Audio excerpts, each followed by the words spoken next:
पहिला destination destination coco beach. Coco beach. सकाळचे 9:30 वाजले आहेत.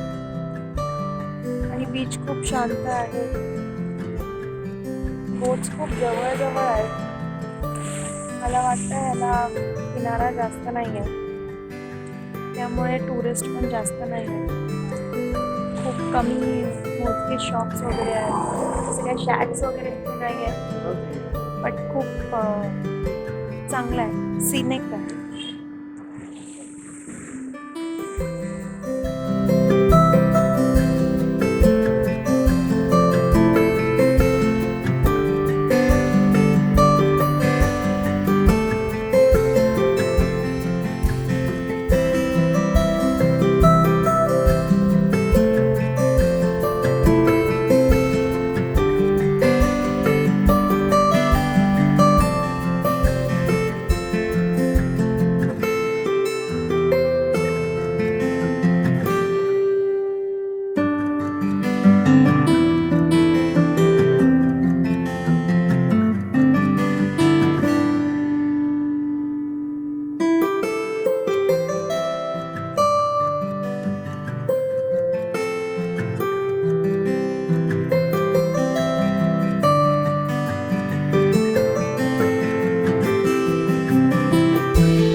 कोको बीच नंतर पहिलं आम्ही पेट्रोल भरून घेतलं आणि तिकडनं आम्ही आलो आहे रेस मागोस फोर्टला.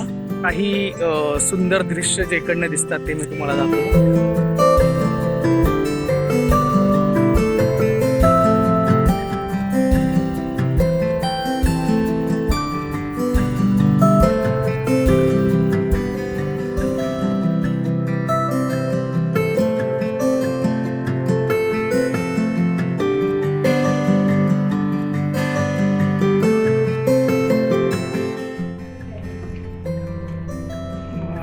हा होल आहे इथे.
आम्ही इथे 10 किती वाजता पोचलो. 10 वाजले होते आणि जस्ट हे ओपन झालं होतं. तर आता आम्ही फोर्टच्या दुसऱ्या साईडला जायचा प्रयत्न करत आहोत. तर बघू त्या साईडला आपल्याला काय दिसतं. पण फोर्ट सुंदर आहे आणि साफ आहे, मेंटेन्ड आहे आणि तसा शांत आहे. म्हणजे इथे टुरिस्ट आले आहेत पण इतकी गजबज नाही, कारण आत्ता जस्ट फोर्ट सुरू झालं आहे. तर आपण बघू त्या साईडला आपल्याला काय आहे. ही फोर्टची दुसरी बाजू आहे.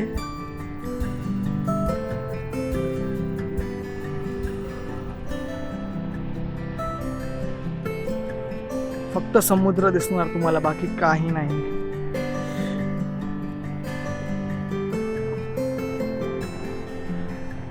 आय होप तुम्हाला लाटांचा आवाज सुद्धा येत असेल या व्हिडिओमध्ये.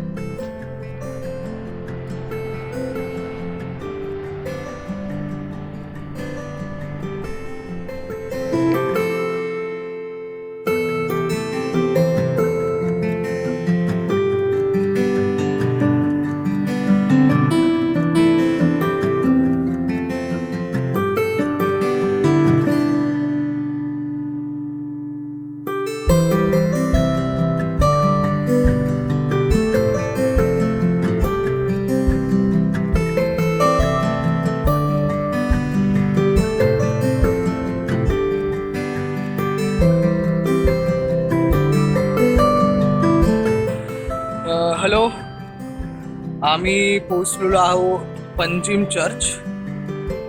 तुम्ही माझ्या मागे बघू शकतात, पंजिम चर्च आहे. खूप फेमस चर्च आहे गोव्याचं आणि सुंदर आहे, नो डाऊट. आणि माझ्या बायकोच्या माहिती अनुसार हा तोच चर्च आहे जो जोश मूवीमध्ये पिक्चराईज केलेला आहे, ज्यात ऐश्वर्या राय कॅन्डल्स हे करते. I am not sure, but माझी बायको खूप शुअर आहे. सध्या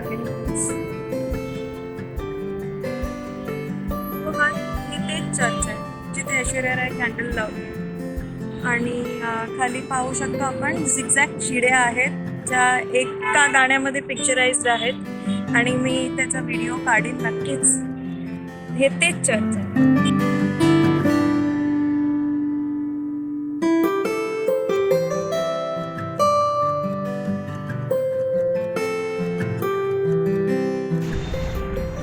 हे चर्च आहे, खूप सुंदर चर्च आहे. आणि हे पंजिम चर्च असल्यामुळे इथे आजूबाजूला खूप गजबज आहे, लोक आहे, ट्रॅफिक आहे, खूप लोक आलेली आहेत, टुरिस्ट आहेत. प्री वेडिंग किंवा वेडिंग फोटोशूट चालू इथे, व्हिडिओ शूट होत आहे कदाचित. सुंदर इथे काम चालू आहे मेंटेन करायला चर्च.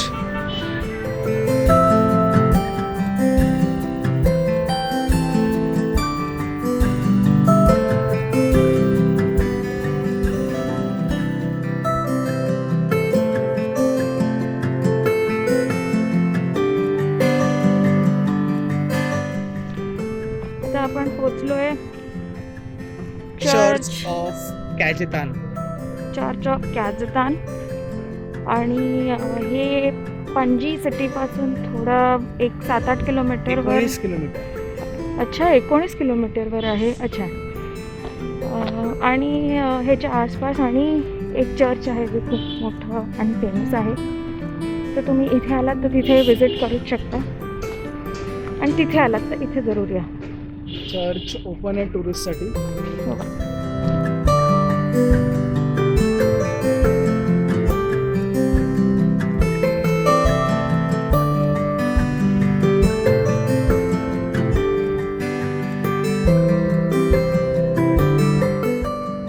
सध्या आम्ही आहोत कॅजेतान चर्चमध्ये, कॅजेतान चर्चमध्ये. तिथे चर्च आहे. आम्ही सध्या त्या झाडाच्या सावलीखाली थोडं थांबले आहोत, थोडं विश्रांती घेतो, थोडं फ्रेश होतो आणि पुढे आम्ही जाऊ.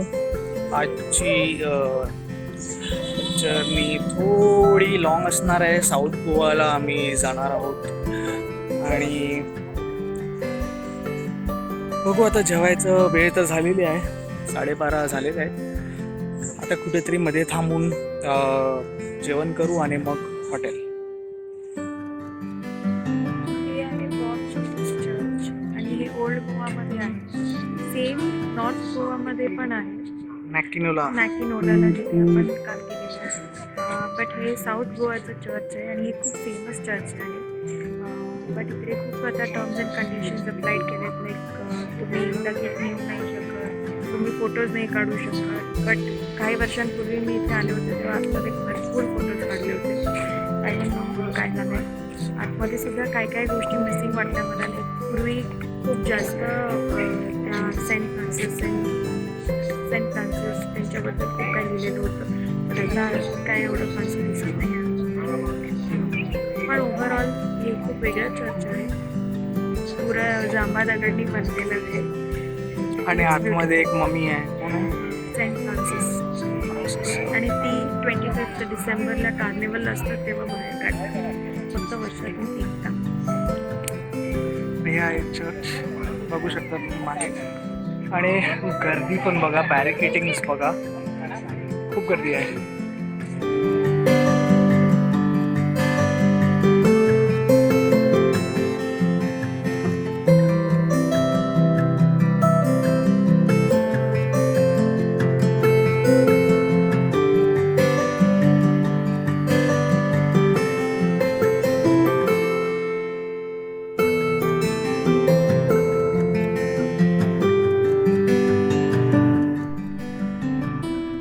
ही माहिती दिलेली आहे या बोर्डवर, तर आपण जाऊया आतमध्ये, बघूया काय आहे.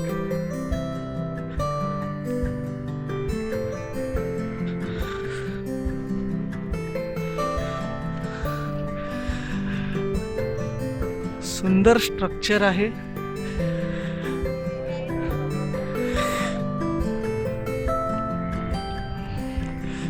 ह्यांचं जे स्ट्रक्चर पोर्चुगीज स्ट्रक्चर आहे, बघू शकता आपण. अशी गोष्ट फक्त गोव्यातच दिसेल तुम्हाला.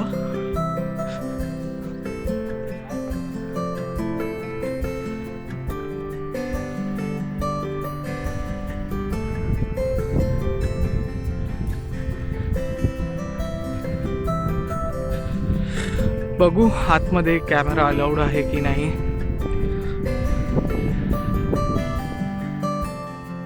असे कॅथेड्रल चर्च मधून आम्ही बाहेर निघालेलो आहोत, आणि म्युझियम सारखं होतं आतमध्ये. त्यांच्या काही pops, photography was not allowed, तर आम्ही फोटोज नाही काढू शकलो.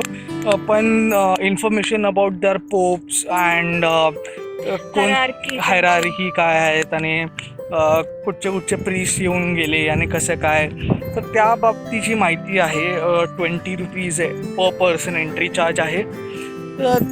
तर जाऊ शकता तुम्ही, वन टाईम आहे, जाऊ शकता, यू कॅन एन्जॉय.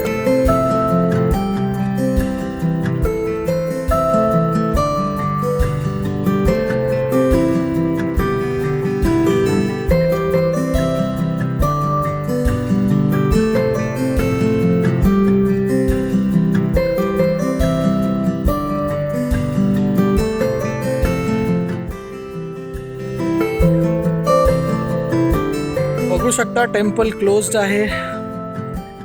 आम्ही खूप लांब जर्नी करून आलो, पण टेम्पल क्लोज्ड आहे. तर कोविडमुळे हे टेम्पल बंद आहे. हे शांतादुर्गा टेम्पल आहे. तुम्ही बघू शकता की खूप मोठं मंदिर आहे आणि तितकंच सुंदरही आहे. हा परिसर बघा इकडचा, खूप सुंदर मंदिर आहे. पण कोविडमुळे बंद असल्यामुळे आम्ही आत जाऊ नाही शकणार. बॅड लक.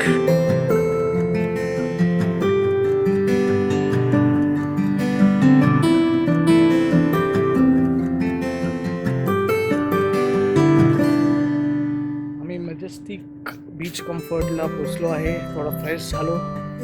आता आम्ही बीचवर थोडं रिलॅक्स करायला जात आहोत. जर्नी खूप टायरिंग होती, नॉर्थ टू साऊथ गोवा, आणि आम्ही बरेच पॉईंट्स करत आलो. तर त्यामुळे येऊन होतं, बॅग लगेज होतं आमच्यासोबत, तर थोडं डिफिकल्ट होतं. पण आता पुढचे 2 दिवस रिलॅक्स करायचा प्लॅन आहे. बघू कसं होतं. आणि आज आमची ॲनिव्हर्सरी आहे, तर श्रद्धाबाई काय पार्टी देणार आहेत संध्याकाळी ती माहीत नाही. बघू. असं एकदम रॉकिंगची पार्टी असेल आमची, विथ स्पार्कलिंग वाईन्स, असे शॅम्पेनचे बॉटल्स उघडतील, आणि नॉनव्हेज डान्स पार्टी, आणि सगळी एकदम असं गोवा टाईपचं पार्टी असणार ना श्रद्धा?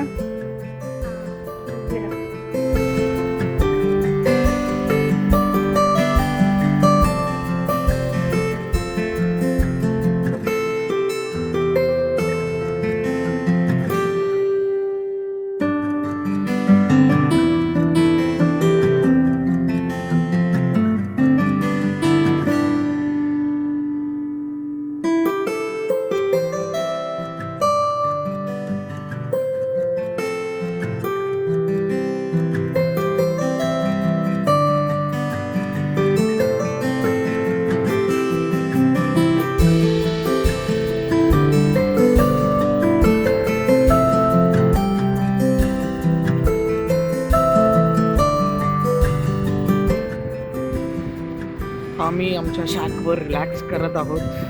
ही काल असते माहीत नाही, पण काय ओव्हर ॲक्टिंगची सवय आहे, त्यामुळे ती ओव्हर ॲक्टिंग करून दाखवते. तर खरंच खूप चिल्ड आहे. मागच्या 1 तासापासून आम्ही इथेच बसलो आहोत आणि चिल करतोय. थोडी भूक लागलेली तर आम्ही थोडं खाऊन घेतलं आहे. लेमनेड आणि सँडविच मागवलेला.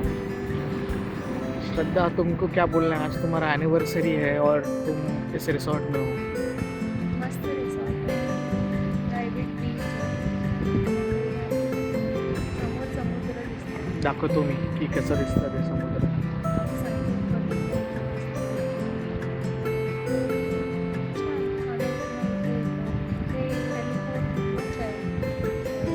इथे टेलिफोन बूथ आहे मागे, म्हणजे तुम्ही यूज करून तुमच्या ऑर्डर देऊ शकता. मग किचनमधनं तुम्हाला इथे सर्व केलं जाईल.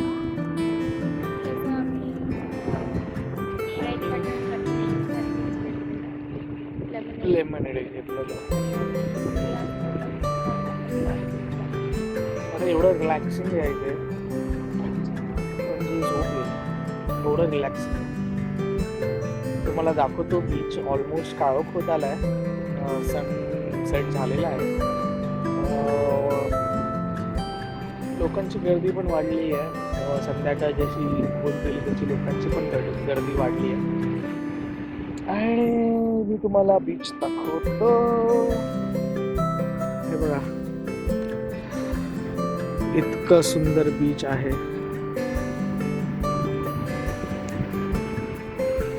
आजूबाजूला काही नाही, शॅक्स नाही आहेत, जास्त क्राऊड नाही आहे.